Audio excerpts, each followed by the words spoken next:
আসসালামু আলাইকুম এভরিওয়ান, রাকা সলবিটি থেকে আবার একটা ছোট্ট ভিডিও নিয়ে চলে আসলাম। আজকে দেখাবো কিভাবে মাত্র 30 টাকা খরচ করে আপনি প্রায় 600-700 টাকার একটা জামা বানিয়ে ফেলতে পারবেন। আমি এখানে জামাটা সিম্পল রেখেছি, পুরো একটা জামা ডিজিটাল প্রিন্টের, এটা ওয়ান পিস।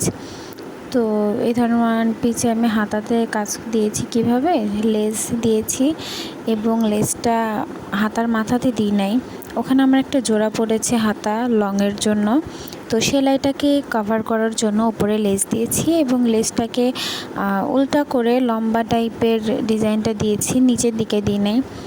আর এই নিচের দিকে না দেওয়ার কারণে এটা আরও বেশি সুন্দর লাগছিল। দুইটা হাতাতে আমি ওই উপরের ওই লেজের যে বাড়তি অংশটা ওটা যাতে বেঁকে না আসে সেজন্য একটা করে পুঁথি লাগিয়ে সেট করেছি এবং সেলাইয়ের মাঝখানে পুঁথি সেট করি নাই, কারণ ওইটা হাত রাখা হবে, ওইখানে হাতে ব্যথা লাগতে পারে বা ঘষা লাগতে পারে, যার জন্য হাতাটাই আমি মেনলি এভাবে কাজ করেছি। আমি যেহেতু বোরকা পরি, হিজাব পরি, যার জন্য উপরে গলাতে আমি পুরাই সিম্পল রেখেছি। আপনারা চাইলে এখানে লেস লাগাইতে পারেন কিংবা পুঁথি বসাইতে পারেন, লেসটা আরও গর্জিয়াস লাগবে।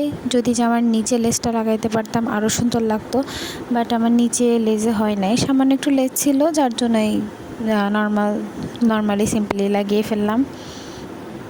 তো এরকম ভিডিও পেতে আমার চ্যানেলের পাশেই থাকুন। আল্লাহ হাফেজ।